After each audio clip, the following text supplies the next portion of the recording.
What we found was really disturbing. Instructors taught unconstitutional policing practices. Run from me.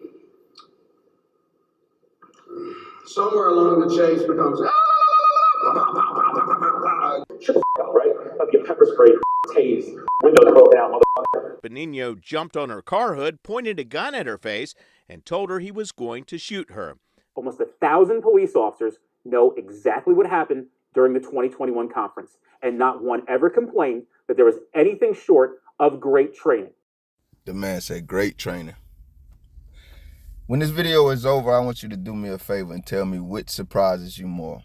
Finding out, if you didn't know, that for the last few years you've been paying for cops from all over America to be trained to terrorize you, your local communities, and your loved ones. Or the fact that thousands of cops from all over America have gone to these trainings, and out of all the good cops that we have out here, not one of them has ever complained. What you're about to see is going to discuss you as much as it discussed me and would discuss any sane-minded American. And if it doesn't, then I submit to you, maybe you aren't as American as you think. Settle in, guys. These videos are about 8 minutes together. It's 2 separate videos. We're gonna watch pretty much all of both of them and talk about it a little bit on the end. Trailhand Bill, live from South Florida. I don't want to die at like 91 with hookers and cocaine around me. A controversial police training convention is coming to Central Florida. We've learned it's already banned in several states. Thank you so much for joining us. I'm Ginger Gadsden. And I'm Justin Mormouth in for Matt Austin. News 6's Treasure Roberts joins us now live in studio. And Treasure, tonight you heard from the man behind the training. Yeah, Justin, Ginger. He's the founder and CEO of something called Street Cop Training. His conference starts Sunday at the Gaylord Palms Resort in Kissimmee. It'll spend 5 days with multiple presentations, including a leadership seminar by Brevard County Sheriff Wayne Ivey. A warning, some of what you're about to hear is disturbing. The controversial training has been prohibited in 9 states, including New Jersey, where the company founder, Dennis Benigno, was once a street cop. Shut the f up, right? About to get pepper sprayed, tased, windows broken out, motherfucker. The New Jersey comptroller says that video is from the 2021 Atlantic City Conference. It shows Benigno talking about people who record police interactions. Last year, the state comptroller said the company taught unconstitutional policing tactics, describing the conference as lewd, disparaging, and glorifying violence. I love fighting. I love shooting. I emailed Benigno about the training. He wrote, "I can 100% assure you that for over 12 years, this company has provided some of the best training offered to law enforcement nationally." And then this next one is especially awful. African American complaints hold less weight as they are known to be criminals. This viral video appears to show alleged slides from a street cop training conference. I asked Benigno about it, and he said these slides that you speak of are fabricated. That is not from our organization. I assure you that this organization, while being painted as some awful group, has done miraculous things for the law enforcement profession. Central Florida law enforcement agencies are moving with caution, though. Orlando Police and Volusia County deputies won't be attending the conference. The Orange County Sheriff's Office said they're aware of the past concerns about the program.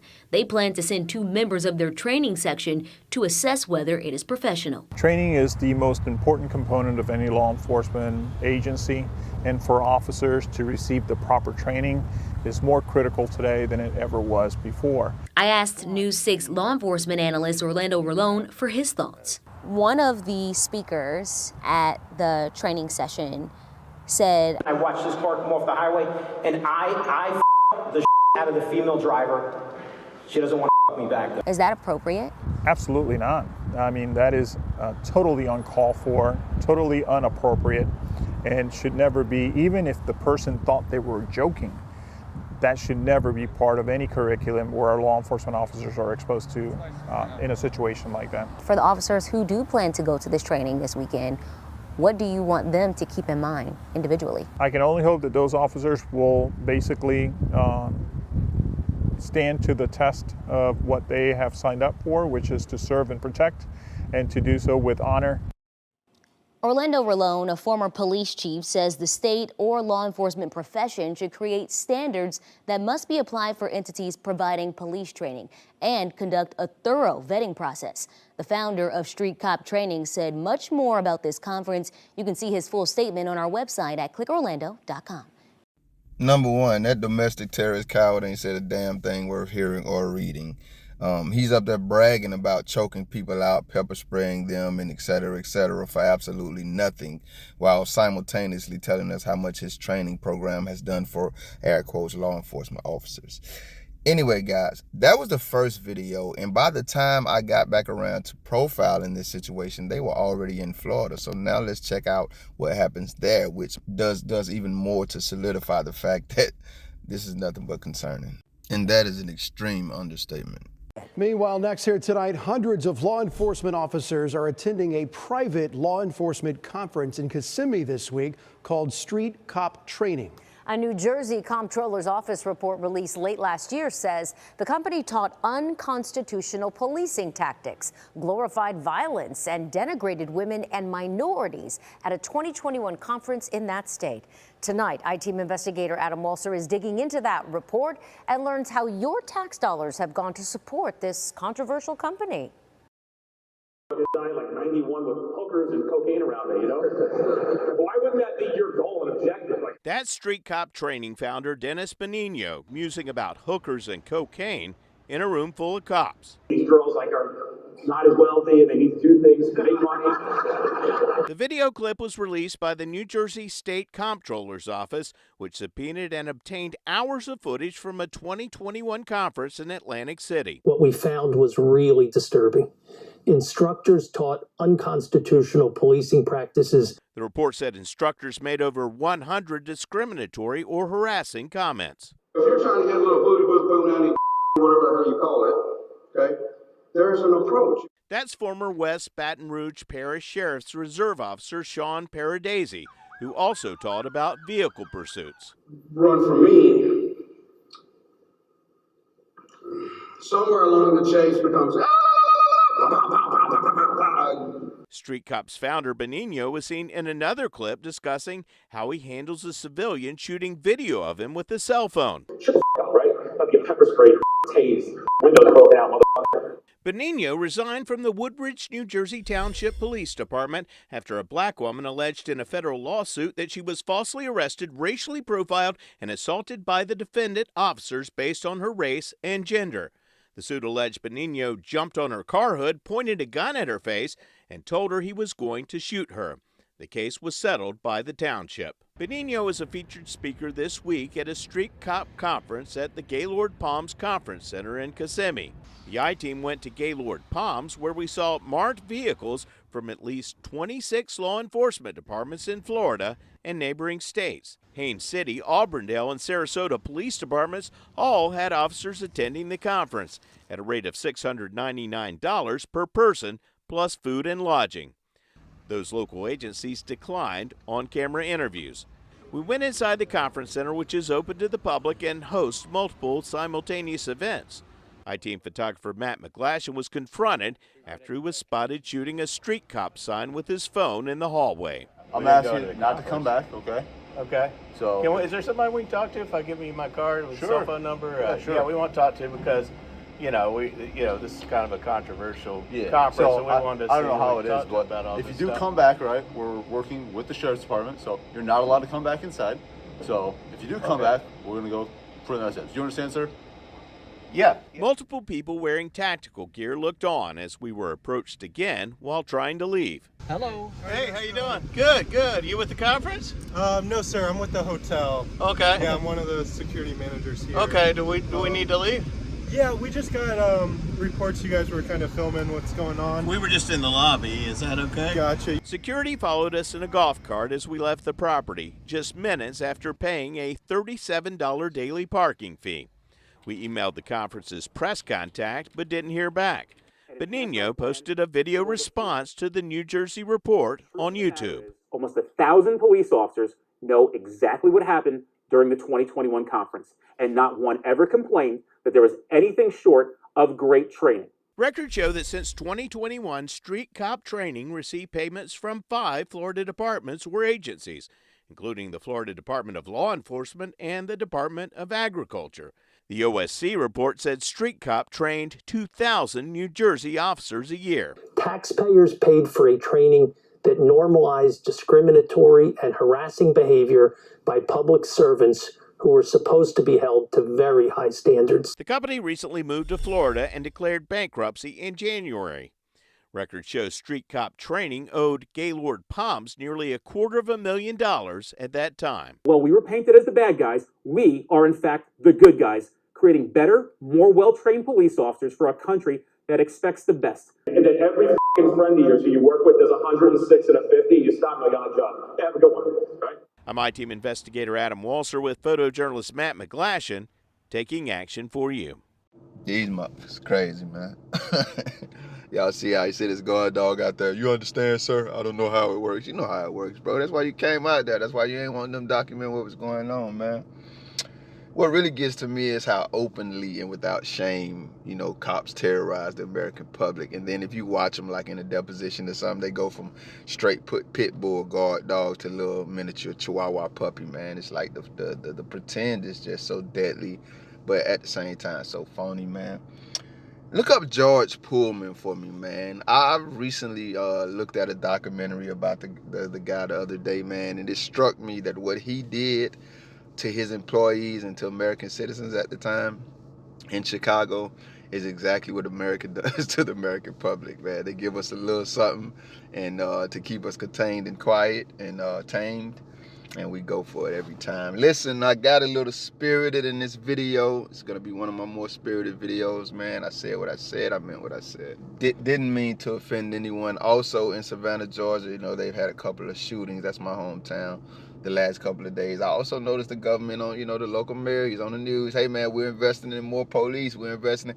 Why is America's response to rehabilitation always a lack of it? Why is it always more police? Why is it always more militarization, man? We're gonna talk about all that, man. Y'all buckle up.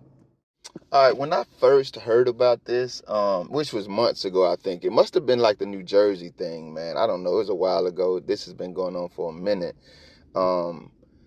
I just blew it off, to be honest with you, because there's so much corruption going on in the American government. I personally don't have the time or residency mentally, psychologically, emotionally, or otherwise to keep up with all of it.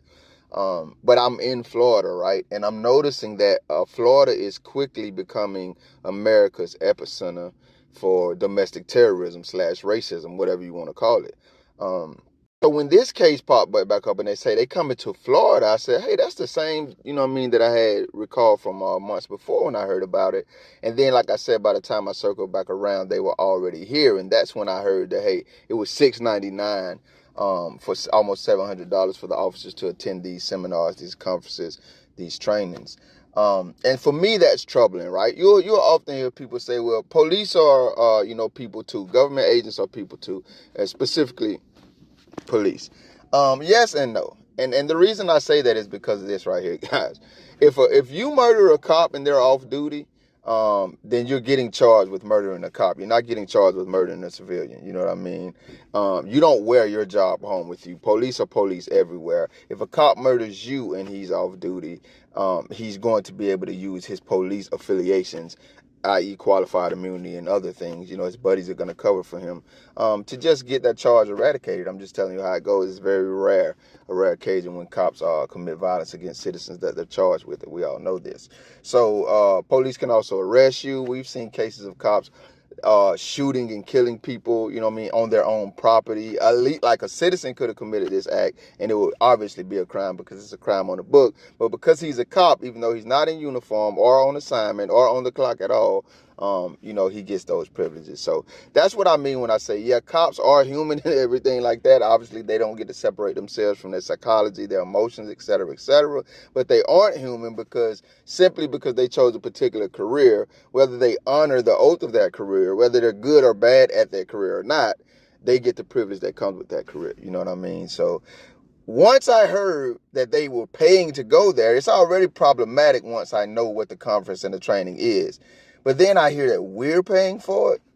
it's an entirely different level of problematic and insult that the American government hurls at its taxpaying citizens who, like I say, they don't mind going to other countries and murdering innocent people and then coming home and expected to be hailed as heroes from us and then, claiming that they did it on our behalf. But when they terrorize us, there's no recourse for us to stand up against them because it's illegal to, and they get qualified immunity for however they respond to our resistance. For me, all of this is very problematic. I don't have to mention the aspect. I look at it like this, and I try to find non-offensive and inflammatory ways to communicate this. But I don't know how to do much else besides be honest, guys. I could put these recurring events in any type of genre, any type of culture, any type of world stage, and I could say every single time it was Asians. You know what I mean? Well, not every time, but the great majority of the time you got a room full of Asian men. Or you got a room full of Asian women. Or you got a room full of Hispanic men or black men. Or there's so many races out there. I'm not educated in that, but it's a lot of different people out here. Just put any one demographic, and the overwhelming majority of the time when situations like this pop up, that's who's populating these rooms. That's whose faces are represented causing these terrors. Then we would be able to describe that. But because we're in America and we look at these instances over and over and over again, and they happen, and it is white men who are predominantly, overwhelmingly, the faces of this terror that is being heaped upon now the American public. I was watching a civil rights lawyer, and he talked about sidebar segue real quick. We're gonna get back to that. He talked about a judge. I'm not gonna deep dive into it, but a judge just saying, "Hey man, qualified immunity is not established law." I literally learned that today, guys. I'm making this video. I wish I remember the date, but it's Friday. I'm sitting outside Chick-fil-A about to get me something to eat. But he was saying some judge somewhere very recently, you can go watch the civil rights lawyer, I think he put the video up like 19 hours ago, said qualified immunity is not a law. It was just basically some type of ruling the court made, and it was never established law. We've just been following that guideline ever since, and it's time for it to stop. Basically, there's a judge in the United States saying, no, it's time for us to go on the books and say how we feel about this, and obviously this qualified immunity BS needs to be thrown out, which is great, right? But I bring that up to say the civil rights lawyer, he referenced 1967 and the case, which is Pearson versus Ray. I think most of us know that by now. He also referenced, qualified immunity's attachment to the civil rights movement. But what needs to be understood, guys, is that it's the same thing. It's the same concept that keeps us from being openly and honestly able to say, hey, man, most of the time when we look at these situations, it's predominantly white men who are the faces of this domestic terrorism. That is not an attack on white people. There are plenty of white people who are against those white men who, and listen, faces. It's a lot of other people standing behind those faces. But we can't talk about it much like we can't talk about the fact that qualified immunity came into existence because America wanted to continue legally terrorizing African-American Negro people. That's how we got here, guys. Now this monster, now this disease is spread to everybody, and we need to just be able to address it as it is. We don't need to keep hiding under tables because, I mean, God dang, I'm a Negro, I'm an African American. As Americans, we didn't want to address this problem when it was only terrorizing my people. That hurt. I'm still pissed off about that. Because a lot of my lineage, my heritage, yes, well, that was long ago. I don't give a damn. That's my bloodline. That's where I came from. That bothers me. Those are my ancestors. But okay, damn it, y'all don't give a damn about that. What about now it's terrorized, it's swallowing your children too? We look at it on the news every damn day. I'm tired of putting these damn stories up. I'm gonna get back to the auditing videos too. But what are we auditing for? Just to make money on YouTube? Or we auditing to say, hey man, we gotta keep our eyes on these damn people because they're literally terrorizing us. And now this terrorist training from this former officer who got kicked out of policing because he terrorized New Jersey and a black woman up there. Now he's going around our nation, and thousands of officers for the last several years on our tax dime are being taught to terrorize the American citizenship. And the government, instead of saying, they banned them in 9 states. So the American government, instead of saying, ain't no way in the hell, none of our decorated officers should be participating in this at all. It's criminal at best. But even by their police-splaining, cop-splaining logic is unethical according to their mission statements, their best practices, their policies, their procedures, everything. It don't make no damn sense. You can't just be on duty talking about, record yourself on duty saying you was African a woman. I'm not saying it don't happen, but it goes back to what I'm trying to tell you guys. We can't give police the privilege that comes with wearing that badge without saying that they have to hold all of the responsibility and accountability too. If you get to wear the privilege of that position all the time, then you also have to walk in the moral accountability of it and the professionalism of it. And I'm talking about even off the clock. This dude talking about he in the patrol car and he doing these things. This other dude talking about choking people out. Listen, they told us a few other statements. They showed us a few other clips from the seminars. That comptroller's office who pays, that's what the comptrollers do. I looked it up. They pay for everything in the government. They say nowhere in hell we paying for this. So shout out to Jersey for that. But then you look, they filed bankruptcy, so hopefully they about to go out of business. They can't get nobody to mess with them. But Jersey and 8 other states say we don't want nothing to do with these people. They teaching criminal and unconstitutional law enforcement policies and practices and policing. So now these people, they come to Florida, and guess what the dude says? Florida, they didn't just come to Florida. They filed bankruptcy here, and then they said Florida asked them to come, and they're welcome. Remember what I said at the beginning of the video? I don't know if you keep, it's so much going on in America, like you can't keep up with everything, but I'm here, so I hear a lot of the things going on here, and it's quickly becoming an epicenter. Why would Florida welcome, embrace, and even invite, extend an invitation to police training that is clearly not only banned in 9 American states?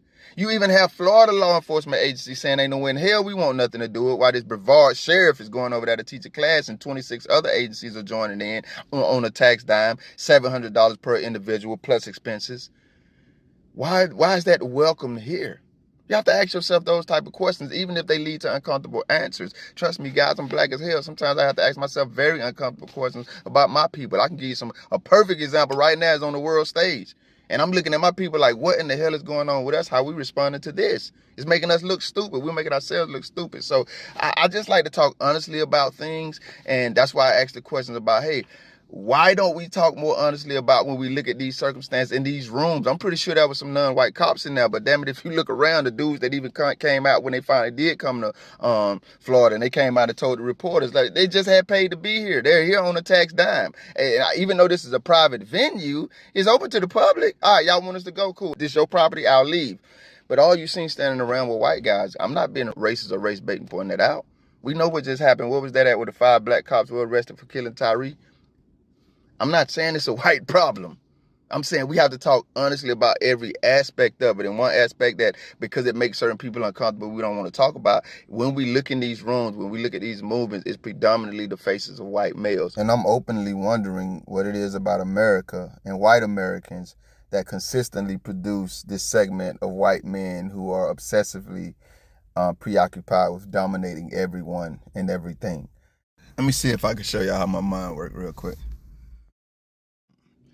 A lot of the auditors that I watch are white men, you know what I mean, or white families. I see white couples. You got white fathers out there with their dads. I think there's even I don't even know how to think. I think they're common law married or definitely married, a white husband and wife. Like I said, a lot of these auditors are white, especially specifically white men. And white auditors actually introduced me to a side of white people that I never knew. Now, remember, I keep telling y'all, I'm a country Georgia boy, for real. So I know white people. If you're from the South, you know us. You know what I mean? We Southern. Like, we have our heritage and our histories, but we live right there next to each other. So we definitely, congregate and learn to get along, if not become friends, you know what I mean? And family in some occasions. But the white people that I grew up around and the black people and whoever else were there, we weren't auditing cops. We weren't policing police here. We was just trying to stay away from them. So years later, now as an adult, and I get on YouTube and I see white people talking to cops the same way that we talk to them, I'm like, oh, really? It's like for real? This goes on? I never seen anything like that in my life, because that's how we had to do it. You know what I mean? Regardless of the rumors and stereotypes you may hear about inner city and inner city families and kids, like, and I'm not saying every circumstance is the same, but like I said in the previous video, they don't come in our neighborhoods trying to play. And I know white neighborhoods from where I'm from, they don't go in those neighborhoods trying to play. So even though they didn't terrorize them like they did us, they still didn't show them the love that they show other communities. So we had to respond to cops in a certain way just by, you know what I mean, that's the rote existence. And now when I see white people, I was like, okay, that's cool. there are white people out there like that. So that lets me know, once again, it's not a white problem, because there are white people literally out there putting their lives on the line to stand up against not only police, but government brutality on American citizens. But that doesn't change the fact that the other side of this coin exists. Most of the time, the leaders of these movements are white men, and it just makes me ask, is there something going on in the white communities that needs to be addressed the same way we look at black communities and Hispanic communities? You know, we can look at all these other communities and assess their issues, but we can't, and we can ask those questions out loud, but when it comes to the white communities, we can't. But we can't allow this terror, like I said, that is now monsterizing and terrorizing the entire, not just American public, but really the world. Like we say, these people are the face of these movements. These people, like I say, we can say it about every other movement, but America's domestic terrorists. But it's time for us to stop hiding behind these sensitive feelings, or these whatever's keeping us from wanting to talk honestly about these conversations. The other thing that stood out to me about it is the fact that why is it that they're always willing to invest money? These people don't need to invest in training to become more militarized. They need to know the damn law. Why don't y'all invest some money? Why don't y'all invest $700 a piece plus expenses in these officers learning the Constitution or just civil liberty laws, man? That's what they need to know right now, man. Like I say, man, that the first 10 minutes of that video was before my, 5-piece nuggets and waffle fries. It's after now, guys. I'm almost done. I'm about to go handle my business, get this uploaded so whoever's going to watch it can watch it. But I'm watching hundreds of people go by me right now. None of them are looking for police to terrorize. I've done this for the last 1,000 years I've been alive. And the overwhelming majority of people from every race, creed, and culture that I've passed in life, I'm talking about 99.9%, were not looking for police to terrorize. So why in the hell is American police always looking to become more and more militant against the citizens? That when you talk about who's going to these training seminars, these aren't military police. These are the police that are in your communities every day. You heard the guy, he got kicked out of Jersey for jumping on a woman's car, just saying he gonna shoot her. The other dude got kicked out of, where they say, New Orleans. They was coming from 26 localities, 26 law enforcement agencies, I think he said, from surrounding states and counties were there. These aren't special agents. These are the dudes you see parked outside of Walmart, getting $56 an hour to sit in the car texting their girlfriend or look at videos. These are the dudes responding to your call for service. Why are they becoming militarized? What do you need? What tactical strategies do you need to perform, respond to a little old lady who her cat stuck in the tree and she called 911? What tactical services and training do you need to sit outside of Walmart, bro? Y'all not doing nothing to become militarized, but you don't want to become more efficient in what would actually help you service the American public, and that's simply learning the elements of your damn job, and it's very troubling. And we ain't even got to the blood and bodies that y'all have left behind to prove these points to us. And that these cops are now on stage proudly boasting about while they denigrate minorities and denigrate women and denigrate anybody who won't bow to their will. And they do it proudly, and American government watches and just bans them. Why don't you stop funding this with our damn money? Why don't you do that? It's evident that you shouldn't be doing it. Well, why is this even a conversation? Why is it constantly a shout out to them? Man, these local news agencies and reporters are constantly breaking these stories, and they don't get the credit that they deserve. That's a water crisis right now in America. Did y'all know that? That our water system is open to terror attack? I meant to post that like 2 days ago. I seen it. And it's legit because local and smaller news agencies are talking about it. And maybe the big agencies did because I don't watch them. But I damn sure typed it in, and none of them popped up as reporting on this. So like I say, man, just shout out to these local agencies, because anytime we hear about government and police corruption, it's usually them bringing it to us. They got the mayor down now. I don't know a lot. I ain't trying to slander her, but she all in the news. Tiffany Henry in Chicago. The local agencies brought that to us, man. We got to give these people the credit they deserve. All these, I think for me, I don't even watch them, but when I see them, these major, they keeping y'all caught up in that political spin cycle, because that's what generates income and bottom line interest for them. That's not the grassroots stuff that's going on with America. I don't give a damn what y'all say, and I ain't gonna talk too much about this kind of stuff because I know how much conflict it causes. But Biden ain't changing no damn America. Trump ain't changing no America. People who deal with the grassroots issues that are going on in our country, people who actually care about Americans, that's who's changing America by God's grace. People like you, people like me, people who actually invest their lives into daily caring about America. And one way that we do that, we know God has given us this opportunity. We're out here respectfully in these police's faces, letting them know you're not going to get away with a damn thing the same way you ain't going to let me get away with a damn thing. You got me on video, so I couldn't even believe I said it, even though I talk to cops like that, because who the hell are they besides people at work that we employ? So I'm going to respect you, but I'm going to let you know I'm also here to keep you in line, buddy, lady, and however that go, it goes. And that's addressing stuff like this. I don't know how in the hell these people are bouncing from state to state, ex-cops, ex-offending cops, teaching current employed on the citizens' dime cops how to terrorize the American public. Is atrocious, man. I think this video is over. I hope I didn't offend anybody, but if I did, I will accept the fact that maybe I could have said some of the things I said better. Maybe you should consider that being overly emotional offers no real freedom from accountability.